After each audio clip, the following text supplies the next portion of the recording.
Good morning. Happy Sunday. So I decided today to do a video instead of the regular Sunday Fun Day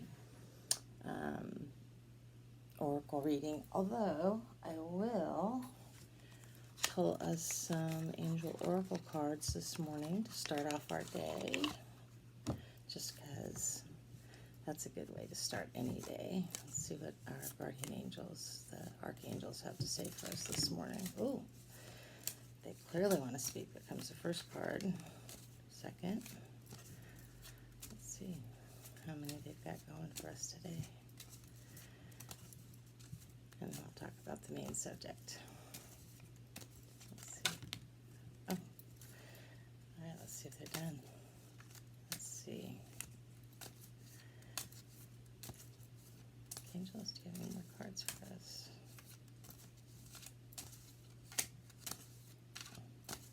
No, I think that's it. All right. Let's see where we are. First card I have is Crystal Clear Intentions. Archangel Michael, be clear about what you desire and focus upon it with unwavering faith. Outdoors, Archangel Jophiel, go outside, get some fresh air, and connect with nature to relieve stress and gain new creative ideas. I have to tell you that I pull this card probably every day of the week. This is one of my regulars. Oh, I love this card. I've never pulled it. All is well. Archangel Jeremiel, everything is happening exactly as it is supposed to. With hidden blessings, you will soon understand. Beautiful. Compassion. Archangel Zedekiel, soften your heart with respect to this situation and all the people involved, including yourself. That's important because that was one of the things I wanted to talk about today, self-care. So, after yesterday's reading, I got to thinking a lot more about it. I watched it again this morning, and I felt really good about it, but I also was left with this lingering feeling that there were some of us, myself included, who are struggling through not really dark nights of the soul, but maybe some shadow work that needs to be dealt with and things that need to be done, and some interpersonal work. And like I said, I've always said to you, I am on this journey with you. You know, I'm not perfect. I am not professing to have all the answers. I'm sharing my journey as we go. So, anyways, I got to thinking about, you know, as I've traveled around the YouTube streets and kind of watched some of the goings on and talked to some friends about other areas of YouTube, some of the things that are happening, as well as just paid attention to what's going on with the pandemic too. I had to quit saying I have become really aware that, like, our need for taking care of ourselves, paying attention to what our needs are, and setting really clear boundaries for ourselves becomes even more important, because we're at a point in time that if we don't do that, we can very easily slip into some really negative behaviors that compromise our mental health. And so one of the things that I have challenged myself to is to eliminating anything that does not align with me emotionally or spiritually. That means any YouTube channels, any TV stuff, movies, anything like that that doesn't make me feel good. If it doesn't bring me joy, if it doesn't feel okay, if it feels icky at all, if it doesn't align with me, I just don't watch it. And I don't have a judgment. Like, here's the thing. I don't have judgments on what other people are doing because that's not my place. What you do is not my place to judge. What you watch, what you participate in, that's none of my business because it doesn't affect my life personally. You're not here living my life. So your actions, what you're participating in doesn't affect me. It only affects me if you were here living my day-to-day life with me. So it's really important to pay attention to that. Or if you were flooding my page with a bunch of negative comments or trolling me or anything like that, and I had to daily, clean up my page with that. And luckily hasn't been the case for a long time. Knock on wood. I think I've drawn enough, by the grace of God, enough positivity. And I like to keep it that way. And that's part of my self-care. So, and I think that's one of the things about drawing boundaries is saying, do what you will, but like, I'm not willing to engage in the drama. I'm not willing to participate in the ugliness that's out there, the judgment. And I do on occasion, I'm willing to admit that on occasion I have witnessed some things and had a few things to say about it. Recently I saw something on the post somebody did, and I posted, really clearly, just like, I just want to know, like, at the end of the day, you have all these judgments on this person, but do you know them? Do you know anything about their life? Does this somehow enhance your life? Does this make you feel better? It's just a point to ponder. Like, this isn't a judgment. I'm asking you to just think this through. Like, you have a lot of feelings about this, but why do you have a lot of feelings about this? Because once you turn off the computer, like, how does this impact your everyday life? And then I said really clearly, like, I'm not going to respond to this because I'm not willing to engage in the drama of all this. So, but surprisingly, I don't think people even heard my boundary because I still am getting comments on it and I'm not responding. So that'll show you that people really want the drama. And that's okay. That's their need. Like, they're just not ready to move beyond that. And so, there's just kind of this saying, like, some will, some won't, so what? Like, people move to whatever when they're ready to. And I believe that. I really believe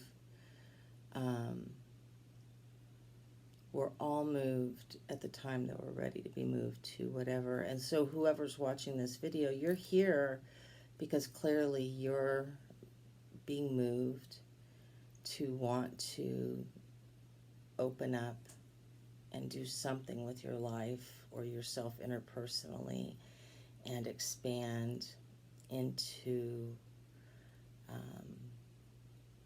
taking better care of yourself, opening your heart, doing the self-work, whatever that is. And I applaud you for that because I'm not going to lie and say it's easy to do. Maybe you just want to be entertained by tarot. Maybe maybe you just like listening to my boring, sleepy voice. I don't know. But whatever it is, I applaud you for being here. And I hope that some of what I have to offer helps you. So, as for setting boundaries, it's just really important that you say to people really clearly, like, I'm not going to engage, and then don't. So, as for um, the drama that's going on online, when you don't give it oxygen, when you don't feed into it, when you don't comment, um, nothing can happen anymore. People kind of miraculously start going away, you know. And I get that that's a really hard thing to stop. It becomes like an addiction, and we don't even realize it because we get this like fear of missing something. Um, it's subliminal. We become afraid of missing out on the dirt, right? Even I have had it. Even I get it sometimes, like I want the juicy gossip. Like I want to know what's going on. But the problem I personally have with that, like when I look at it within myself, and I'm not having a judgment for anybody else on it, but like when I look at it for within myself, is that what does that do to me?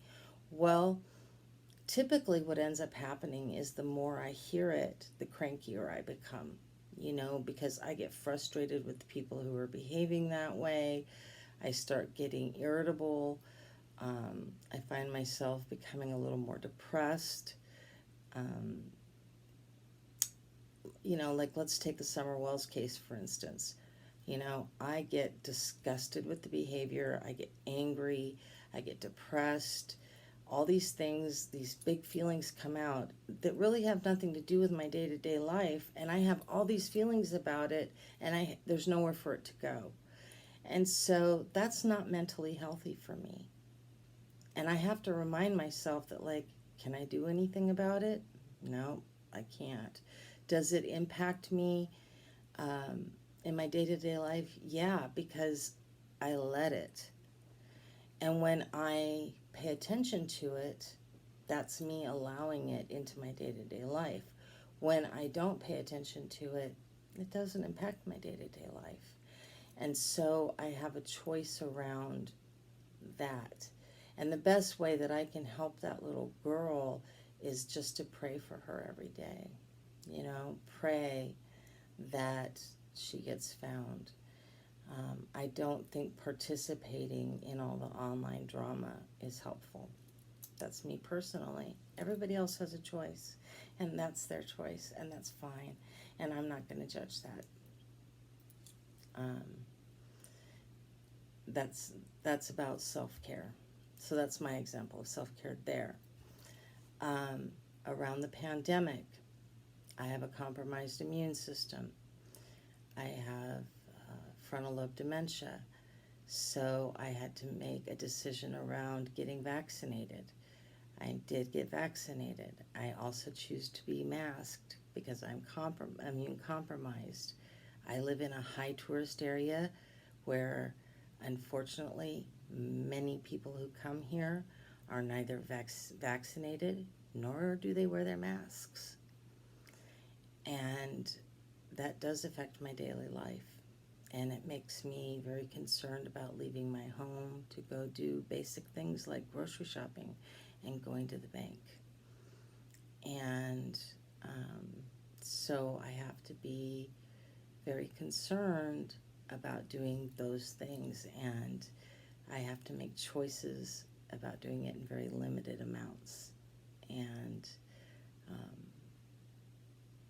I don't get to enjoy my life outside of my house in the ways that I used to. And I live in a beautiful area, but during tourist season, I just don't get to go do that because I feel like that puts me at a much greater risk of getting COVID. And our numbers climb exponentially right now. they're climbing. So my self-care is choosing to stay in my house a lot more. And that's self-care. You know, other people are going to do what other people are going to do. I can't control what anybody else does, but I can control what I'm doing and take care of myself. And that's what I'm doing. And so, and then also choosing what emotional work I'm going to do. So, as many of you know, my dad is dying of metastatic cancer, and I had the initial shock and pre-grief of dealing with that, and knowing that I can't do anything about that right now. I have chosen to be in the moment and reflect on all the beautiful parts of my life with him, and gratitude that I, as a child who had two birth parents who just did not love her, had such an amazing step-parent who never made her feel like a stepchild, and who raised her with so much love and offered her so many opportunities and gave her so many values in this life. And I'm here to tell you, I would not be the woman I am today if it weren't for him. And that's part of my self-care, is choosing to see the beauty of it and be in the gratitude of having been touched by Leo Feingold. So, and be in touch with my sister and supporting her through this as best as I possibly can right now.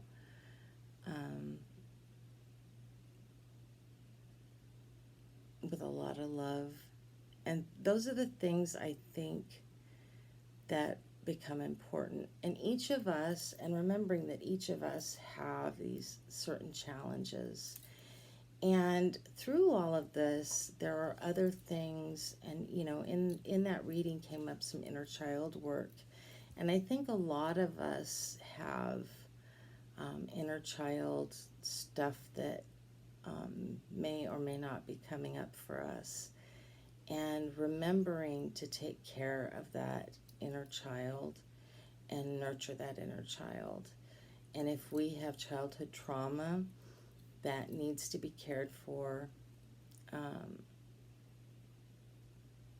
and nurtured, finding ways to do it in a loving, non-judgmental, compassionate manner. I have on my Discord an entire list of wonderful resources for mental health, just mental health resources. So if you are a subscriber, please send me an email and join the Discord. Nobody talks on that Discord, but there are a lot of resources there.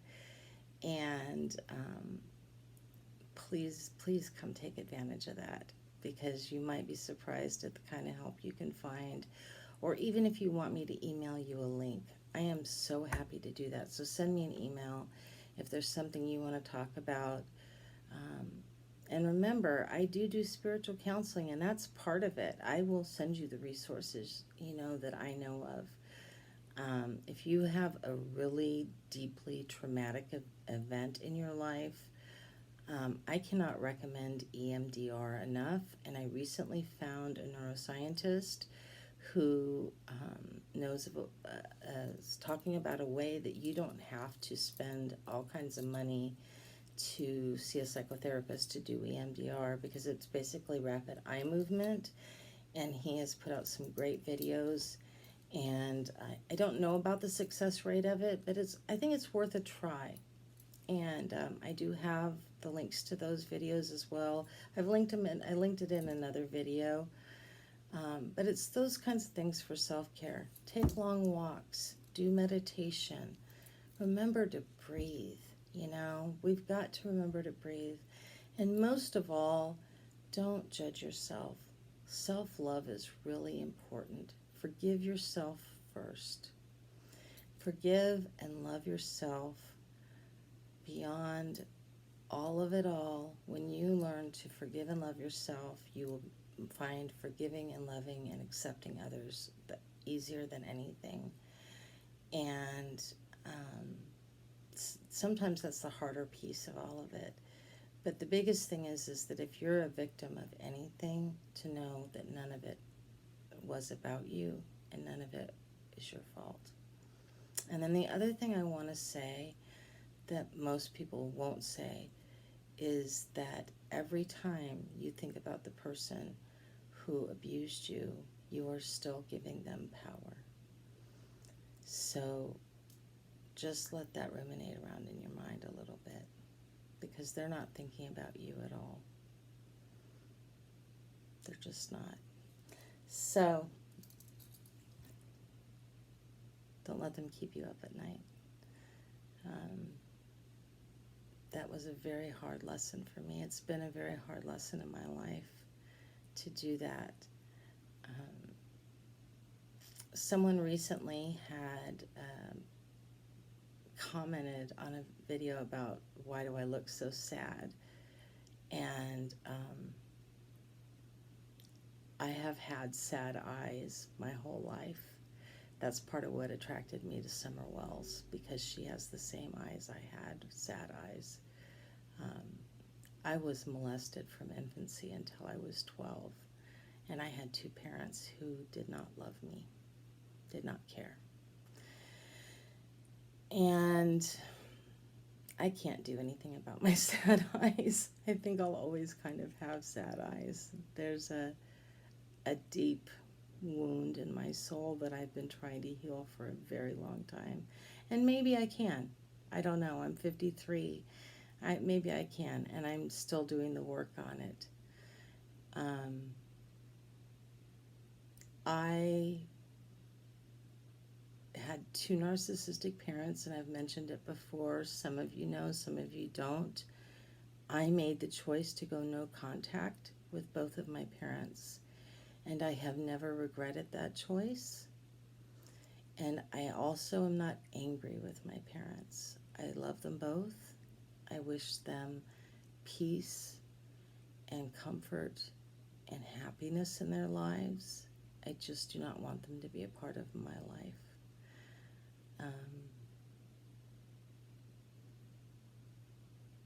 I don't need them in my life, you know.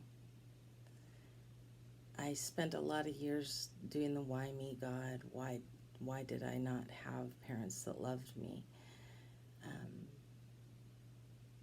But I realized that that was part of my soul agreement. And I do have a parent who loved me in the form of Leo Feingold, and I had a great-grandmother who loved me, and I had a grandmother who loved me, and I have a cousin who's still alive who was like a mom who loved me, and I had a godmother who loved me, and I had so many people around me who held me up and supported me. And when I choose to focus on the people in my life who did love me and hold me up and teach me the life lessons that I needed, it becomes unimportant whether my birth parents loved me or not.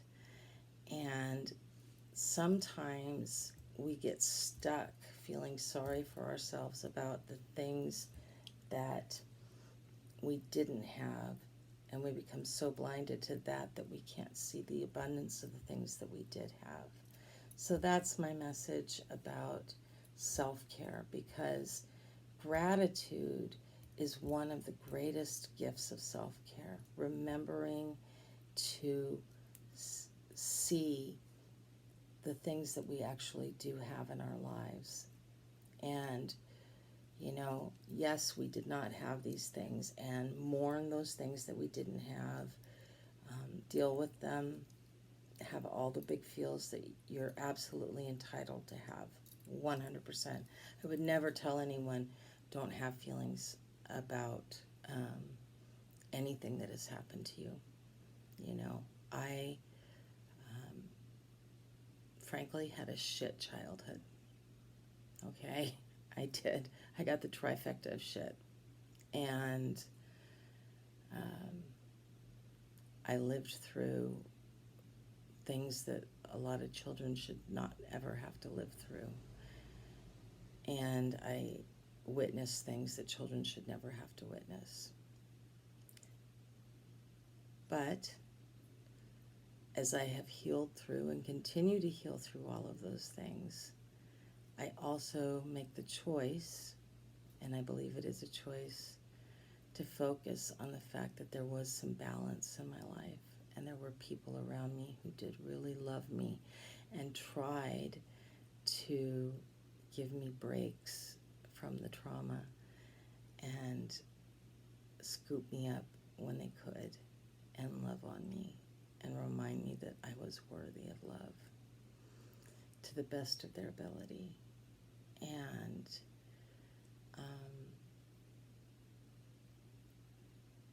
that's worth everything. So when you can hold on to the gratitude and you can remember any little good thing you can hold on to, you know. And in some ways, I think I may have been more fortunate than most, you know, even with the trifecta of shit, you know. I don't know. I mean, I don't think that you can compare life stories.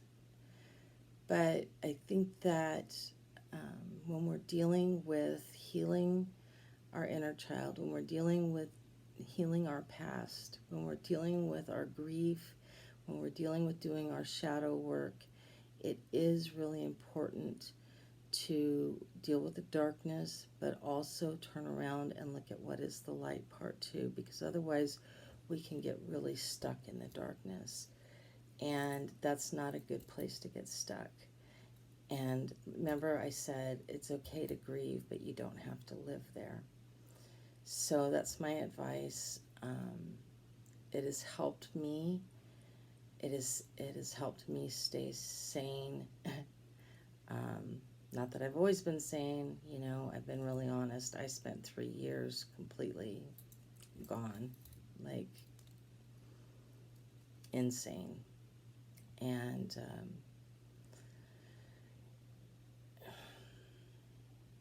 part of that story that is why I'm here today. And this is the part I'm going to tell you. I had 2 medications that my doctor gave me that interacted and put me in a coma. And I was in a coma for 3 days. And I woke up in the ICU. And they thought I had tried to kill myself, and I hadn't. And they ended up putting me on a lockdown unit in the mental health facility. And I was there for 2 weeks. And I had 2 weeks to think of a lot. And I kept thinking about those 3 days in that coma and how most people talk about being in a coma and having like awarenesses or seeing God or light or dreaming or anything. And all I saw was darkness, nothingness. And it was after that experience that I became really driven to fix my spirituality, to get off the medications that I was on, and because I was sure they were making me sicker, and to get closer to God. I had always had a deep, deep connection to God. And during those 3 years, I had lost my connection to God.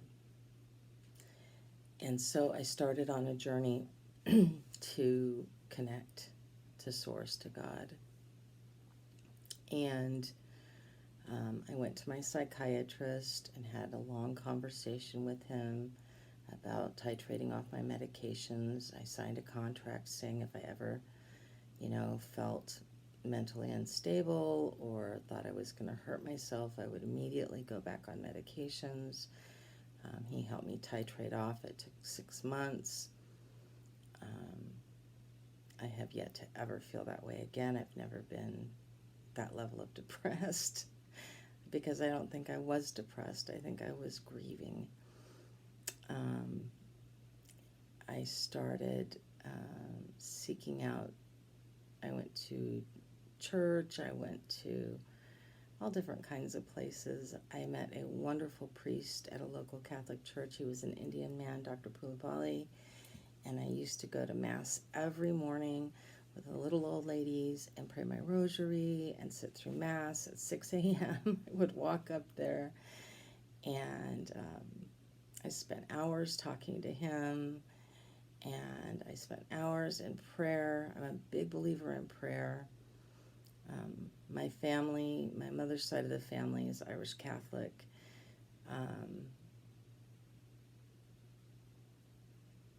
The only thing about Catholicism for me that felt right was really the praying of my rosary, and but I could connect with the Mother Mary because she was a mother who understood loss, and so at that point I felt like she was very healing for me. That's a really deeply personal thing. Religion is a personal thing, but I really credit Father Pulapali, and I really credit that time for helping to bring me back to spirit. And that's as far as I'm willing to talk about where I'm at spiritually. To bringing me back to God, because I have a deep, deep faith in God and the angels and the power of prayer. And so I also encourage you in your self-care to spend time connecting with your higher power in whatever way that looks like for you, because there is nothing more healing in this world than talking to your higher power, than talking to God. And however that looks like for you, whether it's getting on your knees, laying on the floor, whether you prostrate, whether you meditate, it doesn't matter. Like, however you communicate with your higher power, please do it. And especially during these full moon energies, because right now everybody's got a lot of big feels. The full moon amplifies everything.